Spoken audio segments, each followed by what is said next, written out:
जो हमारा टॉपिक है वो नॉर्मलाइजेशन का है कि नॉर्मलाइजेशन क्या होती है और उसे हम लोग कैसे करते हैं। नॉर्मलाइजेशन जो हमारे पास एक प्रोसेस है कि हम लोग सिंपलर फॉर्म प्रोड्यूस करें अपना डेटाबेस स्ट्रक्चर की। हमने पढ़ा था कि डेटाबेस जो होता है वो हमारे पास एक वेल स्ट्रक्चर्ड होता है, तो उसको करने के लिए एक वेल स्ट्रक्चर फॉर्म में लाने के लिए हमें उसके ऊपर नॉर्मलाइजेशन का प्रोसेस करना पड़ता है। 3 टाइप्स के हमारे पास हम लोग 3 स्टेप्स तक जाते हैं। First normal form, second normal form, third normal form. First normal form क्या होती है? हमारे पास जो हमारा रिलेशन है, मतलब जो टेबल है, वो फर्स्ट नॉर्मल फॉर्म में उस वक्त होगा जब उसके अंदर कोई रिपीटिंग ग्रुप ना हो। और हम लोग क्या कहते हैं कि रिपीटिंग ग्रुप ख़त्म करके और साथ में प्राइमरी की भी जो है वो डिफाइन कर देते हैं। अब ये एक हमारे पास एग्जाम्पल है। इस एग्जाम्पल को डिस्कस करते हुए हम इसे थर्ड नॉर्मल फॉर्म तक लेकर जाएंगे। सबसे पहले क्या है, हमारे पास प्रोजेक्ट कोड है, project title, project manager, employee number, employee name, department number, department name and hourly rate. अब इसमें रिपीटिंग ग्रुप कहाँ है? एक प्रोजेक्ट कोड है, उसके आगे एम्प्लॉयज नंबर देखिए 3 एम्प्लॉय आ रहे हैं। एक हमारे पास एक रो में एक डेटा होना चाहिए। रिपीटिंग ग्रुप खत्म करने का मतलब यह है कि इसकी एक रो के अंदर सिर्फ एक डेटा हो, मतलब हर रो का आपके पास एक यूनिक डेटा होना चाहिए, हमारे पास डुप्लीकेशन ना हो रही हो। अब ये टेबल हमारे पास एक फर्स्ट नॉर्मल फॉर्म में आ गया है। हमने क्या किया, ये जो एम्प्लॉयज थे ये अलग अलग एम्प्लॉयज थे, इनको हमने एक अलग अलग रोज में कर दिया। अब इसके अंदर जो है वो रिपीटिंग ग्रुप्स खत्म हो चुके हैं। ये नीचे वाले जो थे इन्हें हमने अलग अलग उसमें कर दिया, एक अलग अलग रो में एक अलग अलग डेटा हमारे पास हो, डुप्लीकेशन नहीं है, रिपीटिंग ग्रुप्स यहाँ पे खत्म हो चुके हैं। नेक्स्ट चीज जो थी वो हमारे पास प्राइमरी की डिफाइन करनी थी, प्रोजेक्ट कोड और एम्प्लॉय नंबर। ये हमारे पास प्राइमरी की है, क्यों? क्योंकि ये हमारे पास यूनिकली आइडेंटिफाई करेंगे चीज़ों को। और जो हम प्राइमरी की जब हमने डिफाइन करनी होती है तो हम क्या करते हैं, उसके नीचे अंडरलाइन कर देते हैं, इसका मतलब है कि ये प्राइमरी कीज है। जब हमारा टेबल फर्स्ट नॉर्मल फॉर्म में आ गया, उसके रिपीटिंग ग्रुप्स खत्म हो गए, तो उसके बाद हम क्या करेंगे, उसे सेकंड नॉर्मल फॉर्म में लेके जाएंगे। हमारा टेबल सेकंड नॉर्मल फॉर्म में कब आएगा? हमारे पास 2 कंडीशन होती है कि टेबल फर्स्ट नॉर्मल फॉर्म पे हो और दूसरी उसके अंदर पार्शियल डिपेंडेंसी नहीं होनी चाहिए। फर्स्ट नॉर्मल फॉर्म में हो, इसका क्या मतलब है, रिपीटिंग ग्रुप उसके अंदर नहीं होने चाहिए। अब पार्शियल डिपेंडेंसी क्या होती है? पार्शियल डिपेंडेंसी क्या ये है, हमने यहाँ पे ये प्रोजेक्ट कोड और एम्प्लॉय नंबर कोड प्राइमरी की बनाया था, इसका मतलब क्या है, ये कॉम्पोजिट की है। पार्शियल डिपेंडेंसी ये है कि हमारे टेबल में कोई एक कॉलम ऐसा हो जो कि प्राइमरी की के एक पार्ट पे डिपेंड कर रहा हो लेकिन दूसरे पार्ट पे डिपेंड ना कर रहा हो।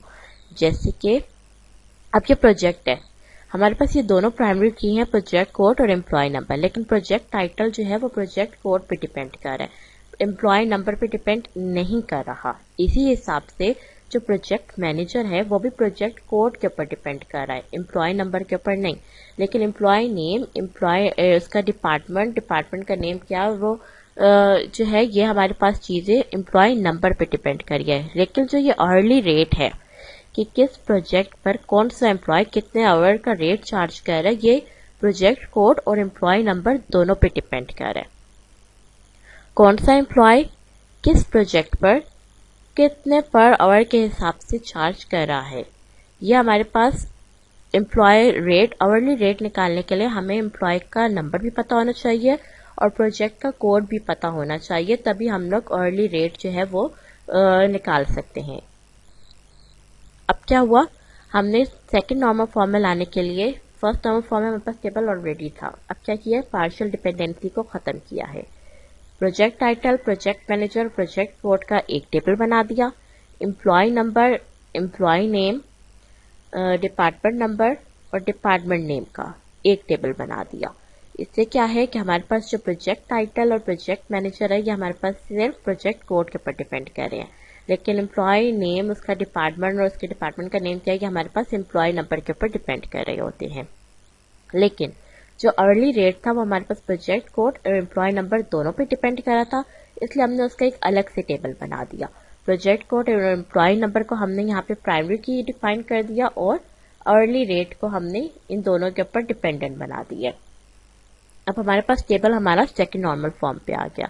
अब हमारे पास जो ये दोनों इसके जो कॉलम्स हैं वो हमारे पास एक प्राइमरी की के ऊपर डिपेंड कर रहे हैं। अब इनमें से कोई भी हमारे पास ऐसा टेबल नहीं है जिसमें कोई चीज़ उसके प्राइमरी की के ऊपर डिपेंड ना कर रही हो। हम डेटाबेस पे क्या करते हैं कि हमारे पास जो सारे जो उसकी फील्ड्स होती हैं, कॉलम होते हैं, वो हमारे पास प्राइमरी की के ऊपर डिपेंड कर रहे होते हैं।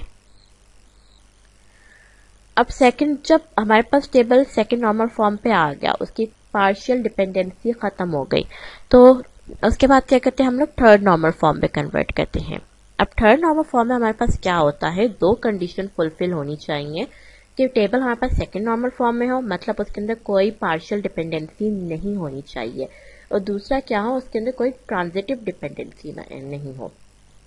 ट्रांजिटिव डिपेंडेंसी क्या होती है कि हमारा कोई नॉन की एट्रीब्यूट किसी दूसरे नॉन की एट्रीब्यूट पे डिपेंड कर रहा हो। नॉन की एट्रीब्यूट्स क्या है, नॉन की क्या है, कोई प्राइमरी की ना हो वो वाला एट्रीब्यूट। अब ये देखें, इसमें क्या है, प्रोजेक्ट कोड्स में तो अब प्रोजेक्ट टाइटल और प्रोजेक्ट मैनेजर ये दोनों प्रोजेक्ट कोड के ऊपर डिपेंड कर रहे हैं। एक प्रोजेक्ट कोड जो हमने डिफाइन किया है यूनिक प्राइमरी की, उसके प्रोजेक्ट टाइटल और प्रोजेक्ट मैनेजर इसके ऊपर डिपेंड कर रहे हैं। लेकिन जो हमारे पास एम्प्लॉय वाला टेबल था, ये इसका एम्प्लॉय नेम एम्प्लॉय नंबर के ऊपर डिपेंड कर रहा है, और एम्प्लॉय कौन से डिपार्टमेंट में काम करता है ठीक है, लेकिन डिपार्टमेंट का जो नेम है वो डिपार्टमेंट नंबर के ऊपर डिपेंड करता है, वो एम्प्लॉय नंबर के ऊपर बिल्कुल भी डिपेंड नहीं करता। लेकिन हमारे पास टेबल पे क्या है, एम्प्लॉय नेम एम्प्लॉय नंबर जो है वो हमारे पास यूनिक प्राइमरी की है। अब ये हमारे पास एक नॉन की एट्रीब्यूट है, डिपार्टमेंट नंबर नॉन की है, और डिपार्टमेंट नेम जो है वो भी नॉन की है, लेकिन डिपार्टमेंट नेम डिपार्टमेंट नंबर के ऊपर डिपेंड कर रहा है। इसका मतलब है एक नॉन की एट्रीब्यूट दूसरे नॉन की एट्रीब्यूट के ऊपर डिपेंड कर रहा है। अब जब हम इसे खत्म करेंगे, हमने क्या किया, डिपार्टमेंट नंबर को एम्प्लॉय टेबल में एज अ फॉरेन की ले आए, और डिपार्टमेंट नंबर और डिपार्टमेंट नेम का एक अलग से टेबल बना दिया कि जो डिपार्टमेंट नेम है वो डिपार्टमेंट नंबर के ऊपर डिपेंड कर रहा है।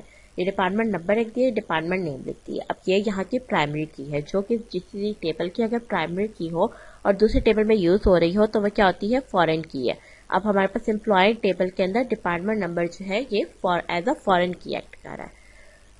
अब ये हमारे पास जो है थर्ड नॉर्मल फॉर्म में हमारे टेबल्स आ चुके हैं।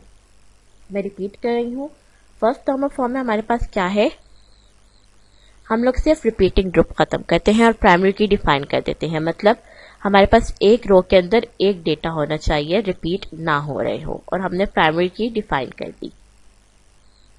उसके बाद क्या होता है सेकंड नॉर्मल फॉर्म में, सेकंड नॉर्मल फॉर्म में हमारा टेबल फर्स्ट नॉर्मल फॉर्म में होता है, मतलब हमारे पास कोई रिपीटिंग ग्रुप नहीं होते, और सेकंड चीज क्या होती है, पार्शियल डिपेंडेंसी नहीं होनी चाहिए, मतलब हमारे पास कोई ऐसा एट्रीब्यूट नहीं होना चाहिए जो हमारे पास हमारी कंपोजिट की के एक पार्ट के ऊपर डिपेंड कर रहा हो लेकिन दूसरे पार्ट के ऊपर डिपेंड ना कर रहा हो।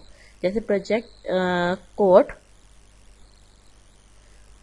हमने यहाँ पे प्रोजेक्ट कोड को और एम्प्लॉय नंबर को अलग अलग कर दिया था, लेकिन ऑर्डरली रेट जो था वो हमारे पास प्रोजेक्ट कोड और एम्प्लॉय नंबर दोनों के ऊपर डिपेंड कर रहा था, इसलिए हमने उसके लिए एक अलग से टेबल बना दिया था। और फिर थर्ड नॉर्मल फॉर्म में हमारे पास क्या होता है कि हमारे पास टेबल जो है वो सेकंड नॉर्मल फॉर्म पे हो और उसके अंदर कोई ट्रांजिटिव डिपेंडेंसी ना हो, मतलब कोई नॉन की एट्रीब्यूट दूसरे नॉन की एट्रीब्यूट पर डिपेंड ना कर रहा हो। और इसमें हमारे पास सिर्फ एक डिपार्टमेंट नेम था जो डिपार्टमेंट नंबर पे डिपेंड कर रहा था, तो हमने उसका एक अलग से टेबल बना दिया।